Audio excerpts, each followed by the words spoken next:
नमस्कार मित्रांनो, विण दोघातीलही तुटेना या मालिकेच्या येणाऱ्या काही भागामध्ये मित्रांनो एक आता जबरदस्त असा कोणता ट्विस्ट येतो आणि सुष्मिता समोर मात्र मलिका आणि अंशुमनचं खरं रूप केव्हा येतं हे बघणं आता खूप असं इंटरेस्टिंग ठरणार आहे.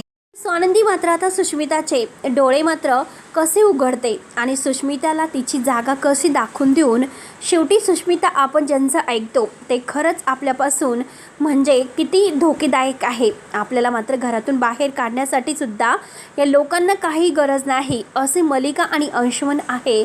हे सत्य मात्र आता हे कसं येणार आहे आणि ते सत्य स्वानंदी कसं लवकरात लवकर आणते हे बघणं आता खूपच इंटरेस्टिंग ठरणार आहे. त्यासाठी मित्रांनो व्हिडिओ शेवटपर्यंत नक्की बघत राहा आणि जर तुम्ही आपल्या चॅनलवर नवीन असाल तर चॅनलला सबस्क्राईब करण्यासाठी मात्र विसरू नका, जेणेकरून तुम्हाला तोहेरी माझा मितवा या मालिकेचे डेली अपडेट्स पाहायला मिळतील. तेव्हा मित्रांनो हे बघा, आता मालिकेमध्ये आपण असं बघत आलो कारण सुष्मिता प्रत्येक गोष्ट मलिकाची ऐकून करत असते, पण आता स्वतःचे अधिकार मात्र जेव्हा आता तिच्याकडून जातात तेव्हा तिला आता धक्का बसतो. कारण आज स्वानंदीकडून आपण सगळं काही हिसकावून घेण्याचा प्रयत्न करत होतो, पण तरीसुद्धा आपण चुकलो, कुठेतरी चुकलो म्हणजे मलिकाचं ऐकून आपली चूक झाली. मलिका जे काही सांगते आपल्याला तर ते चुकीचं आहे हे सुष्मिताच्या आता लक्षात आलेलं असतं. कारण एका दागिन्यावरून मलिकाने कसे तिचे कान भरलेले आहेत. तेव्हा आता मात्र मलिका त्यांच्या तोंडावर एक बोलते, आपल्याला मात्र एक सांगते. असं का वागत असेल म्हणून सुष्मिताचे आता डोळे उघडतात. तेव्हा मात्र आता हे बघा, जो काही मलिकाचं ऐकून तिने दागिना मंदाला दिलेला असतो आणि तो दागिना मात्र आता जेव्हा मंदा घेऊन जात असते तेवढ्यात तिच्या आजीसमोर आणि आता समोर तो दागिना खाली पडतो आणि तो दागिना खाली पडला क्षणी मात्र आता आजीला धक्का बसतो. आजी तो दागिना उचलते आणि म्हणते की हा तर माझा पारंपरिक दागिना आहे आणि हा दागिना कुठून काढलेला आहे. तेव्हा मात्र सुष्मिता म्हणते की हे बघा, हा दागिना मात्र म्हणजे आहे ना तर तो मी घेतलेला आहे. तर आजी म्हणते की अगं हा तर आपला पारंपरिक दागिना आहे आणि तो पारंपरिक दागिना मात्र तुझ्याकडे आला कसा, तुझी हिंमतच कशी झाली. आणि तेवढ्यात मात्र आता लगेच सुष्मिता म्हणते की मॉम इन लॉ, अहो तुम्ही असं का बोलतात, म्हणजे हा दागिना तुम्ही माझ्याकडे का आला. ग्रॅनिमा, अहो हा दागिना तर माझाच हक्क आहे. या घरात आल्यापासून सगळे हक्क मला मिळालेले आहेत, त्यामुळे मात्र आता या दागिन्यावरती माझा हक्क आहे. मग आता हे मला हक्क कुणामुळे मिळाले की माझ्या मॉममुळेच मिळाले. मग तिला जर हा दागिना दिला तर काय फरक पडतो. हा दागिना मात्र मी तिला देणार आहे. तेव्हा लगेच आजीचं मन दुखतं. आजी म्हणते की सुष्मिता, अगं तू असले प्रत्येक निर्णय कसे परस्पर घेऊ शकते, असं नाही करू शकत तू. आणि त्याच वेळेस मात्र आता सुष्मिता जे काही म्हणलेली असते तर ते ऐकून मात्र आता आजीला धक्का बसलेला असतो. आजी म्हणते की हिला आता असले अधिकार कोणी दिलेत आणि खरंच मला तर स्वानंदीचा अभिमानच वाटतो. हिला कोण असे अधिकार देण्यासाठी स्वानंदी तयार झाली असेल आणि समरला सुद्धा तयार केलं असेल. पण आता मला असं वाटतं की ह्या सुष्मिताला कोणतेही अधिकार देऊ नयेच, कारण ती जे काही करते ना ते चुकीचं करत आहे. बास, आता जे काही झालेलं आहे तर ते बाद झालेलं आहे. त्यामुळे आता हिचं खूप काही झालं. एक दिवस मात्र आता ही घरात काय करून ठेवते ते माहिती नाही. म्हणून आजीला आता रागच आलेला असतो. आजी आता सगळ्यांच्या समोर म्हणत असते की काही झालं तरी आता हे नको आहे, हे बाद झालं. समर, आता मला ना काळजी वाटायला लागली आपल्या घराची. आणि नंदूचा प्रत्येक वेळेस ही मुलगी अपमान करत असते, हिला स्वतःच्या बहिणीची काळजी नाही म्हणून ही असं का करत असेल. त्यानंतर आता स्वतःचीच बहिणीची काळजी नाही तर आपली काय काळजी असणार आहे. उद्या मात्र ही आपल्याला सुद्धा घराच्या बाहेर काढायला निघेल. समोर तुला कळतो का मी काय म्हणते. तेव्हा समोर म्हणतो की हो ना आजी, हिला खरंच कुणाच्या मनाची कदर नाही. आता मात्र हिला अधिकार आता द्यायलाच नको. तेव्हा मंदा म्हणते की अहो असं काय करतात, माझ्या सुष्मिताला असे संस्कार नाहीत. माझी सुष्मिता खूप चांगली आहे आणि तुम्ही तिच्यासोबत असं का करतात. तेव्हा तो जो काही हार आहे तो हार समोर उचलतो आणि तो हार समोर उचलून आता आजीकडे परत देतो. तेव्हा सुष्मिता पुन्हा आजीच्या हातातून तो हार घेते आणि म्हणते की हार माझ्या आईलाच द्यायचा आहे. आणि तेवढ्यात तिथे स्वानंदी आलेली असते. स्वानंदी सुष्मिताला आता ओरडते. आईसमोर मात्र आता ती सुष्मिताच्या कानामागे देते आणि म्हणते की अगं हा हार फक्त आईंचा आहे आणि तो हार पारंपरिक असल्यामुळे त्याच्यावर फक्त आईंचा हक्क आहे, म्हणून तो हार बंदाकून घेऊन आता लगेच ती आईंला देते, म्हणजे परत आजीला देते. तर आता मलिकाला तर आनंद होत असतो. त्यानंतर आता सुष्मिताला जे काही तिचं वागणं झालेलं आहे, कारण आजीने आपल्याकडून चाव्या घेतल्यात आणि त्या चाव्या आपल्या नाकावर टिचून स्वानंदीला दिल्यात याचा मलिका आणि सुष्मिताला फारच राग येतो आणि मंदाला सुद्धा.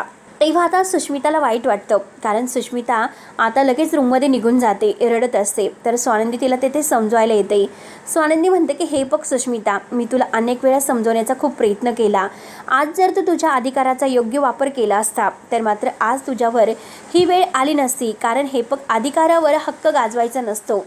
जे अधिकार आहे तर ते अगदी स्वतः कमवून दाखवायचे असतात आणि प्रेमाने ते सांभाळायचे असतात, सगळ्यांचा मान ठेवून. परंतु तू जे काही वागलीस ना ते चुकीचं वागलीस. आणि मला एक गोष्ट सांग राजा, अगं आत्तापर्यंत तू कधीही असं वागत नव्हती. मग मला गोष्ट सांग, तुला जर आता एक अशी परीक्षाच घ्यायची असेल तर तू मलिका आणि अंशुमन या दोघांची परीक्षा घेऊन बघ. कारण आज तुला आजीने मात्र अशी काहीतरी शिक्षा दिलेली आहे. ती शिक्षा म्हणजे आज तुला घरातील सगळं काही काम करावं लागतं आणि ते काम मात्र करण्याची वेळ कुणामुळे आली. तू जर काकूंचं ऐकलं नसतं तर आज तुझ्यावर ही वेळ आलीच नसती राजा, परंतु तू काकूंचं ऐकते. तेव्हा सुष्मिता म्हणते की ताई, तू कायम मला तेच धडे शिकवत असते, मी कशाला काकूंचं ऐकू. तेव्हा स्वानंदी म्हणते की बरं ठीक आहे, तुला काकूंची जर परीक्षा घ्यायची असेल तर एक काम कर, आज तुला जी शिक्षा मिळालेली आहे तर त्यातील काही काम तू काकूला करायला सांग.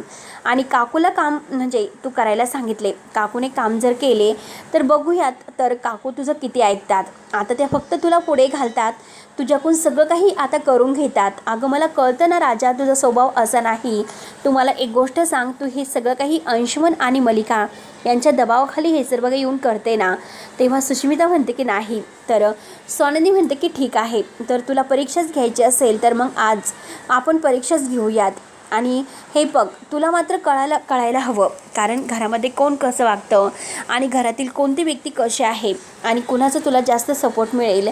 अगं काकू आणि अंशुमन अगदी बाजू काढून घेतात, प्रत्येक गोष्टीत तुला पुढे घालतात आणि सगळ्यांच्या समोर तूच आता काय होतं की वाईट ठरते. मग हे कुणामुळे होतं तर मलिका काकूमुळे होतं. तेव्हा सुष्मिता विचार करत असते की हो, आत्तापर्यंत जे काही झालेलं आहे तर ते केवळ आणि केवळ मात्र मलिका काकूमुळेच झालेलं आहे. मला सगळ्यांच्या समोर अपमान सहन करावा लागला, आजीची बोलणी खावी लागली आणि त्यात म्हणजे कधी घरात काम मी केलेलं नाही, पण तरीसुद्धा आज मला घरामध्ये काम करावं लागतं. म्हणून किती काही झालं तरी आता मात्र मला आता काकूंची परीक्षा पाहिजेच आहे. तेव्हा ती लगेच आता स्वानंदीला म्हणते की हो, मला सगळं काही काकू म्हणजे मॉम इन लॉ आणि अंशुमन हे सगळं काही करून घेण्यासाठी सांगतात, पण आता तर माझ्याकडे अधिकार राहिलेले नाहीत. पण घरातील काम काही मी करू शकत नाही, मी आता हे सर्व काम मॉम इन लॉलाच करायला सांगते. म्हणून ती मात्र आता घाईने इकडे आलेली असते मलिका काकूच्या रूममध्ये.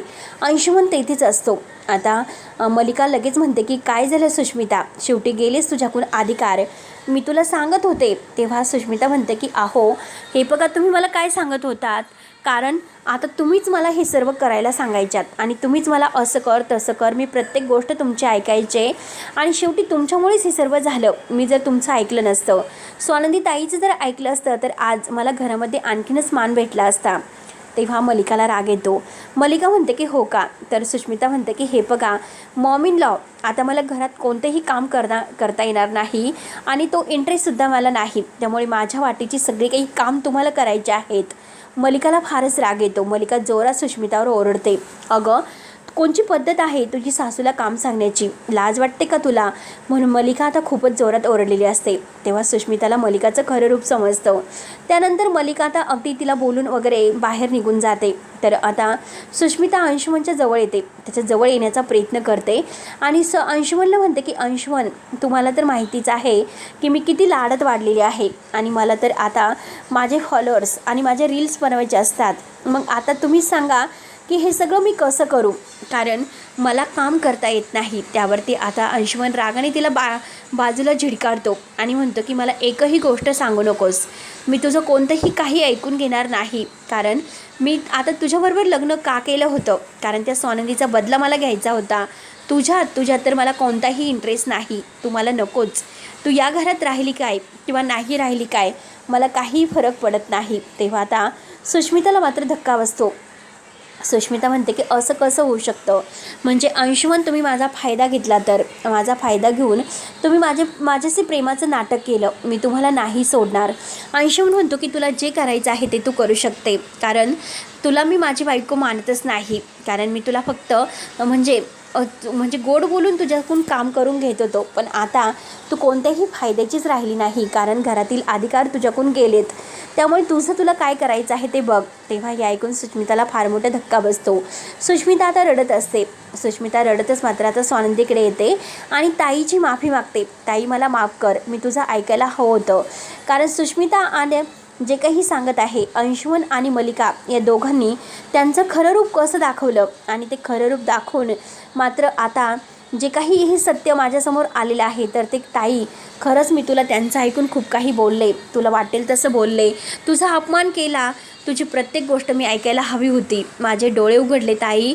तेव्हा स्वानंदी म्हणते की हे बघ राजा, तू रडू नकोस, मी आहे ना, मी तुझ्या हक्कासाठी लढेल आणि त्या अंशुमनला मी असं काहीतरी धडा शिकवेल, कारण तो कायम जन्माची अद्दल एकतर मी त्याला घडवलेली आहे, पण यापुढे सुद्धा घडेल. कारण त्याने जे काही तुझा फायदा घेऊन तुझ्याबरोबर लग्न करण्याचं नाटक केलं होतं, मग त्याला आता लग्न काय असतं आणि संसार काय असतो हे मी शिकवते. आणि त्याला कसं मी नाही तुझ्या पायाशी आणलं, तर मी सुद्धा नावाची स्वानंदी नाही. फक्त तू ताई म्हणजे सुष्मिता माझं ऐकत राहा, मी तुला जे सांगेल ते ऐकायचं. सुष्मिता म्हणते की हो ताई, मी तुझी माफी मागते. म्हणून सुष्मिताला आता अंशुमन आणि या मलिकाचं खरं रूप समजलेलं असतं. म्हणून आता सुष्मिता प्रत्येक गोष्ट आपल्या ताईचीच ऐकत असते आणि प्रत्येक गोष्ट आपल्या ताईची ऐकून मग अंशुमन आणि मलिकाला बरोबर धडा शिकवत असते. आता आजीसुद्धा मात्र स्वानंदीच्या बाजूने आहेत आणि सगळेजण. म्हणून मात्र आता मलिका आणि ह्या अंशुमनचा खूप जळफाट होत असतो. आता त्याला काय करावं तेच काही कळत नसतं, कारण आता ही स्वानंदी तर आपल्याला काही करून द्यायला तयार नाही. आपण असं काय केलं पाहिजे. म्हणून मात्र आता सगळं काही हे म्हणजे आता मलिकाच्या विरोधात आणि अंशुमनच्या विरोधात सुरू असतं, कारण स्वानंदी आता पेटलेली असते आपल्या ह्या सुष्मिताच्या हक्कासाठी. ती मात्र आता ह्या दोघांशी लढायला तयार होते. तेव्हा मित्रांनो, स्वानंदी मात्र आता ह्या सुष्मिताचा हक्क घेण्यासाठी, तिला आता घरामध्ये सगळे काही बायकोचे हक्क मिळवून देण्यासाठी आता सुष्मिता जी काही आहे तर ती अंशुमनची बायको होती राहील आणि अंशुमनला तिच्याशी संसार करावाच लागेल. यासाठी स्वानंदी जे काही आता प्रयत्न करणार आहे, तर ते नक्की पुढे काय होणार आहे हे बघायला विसरू नका. तोपर्यंत धन्यवाद.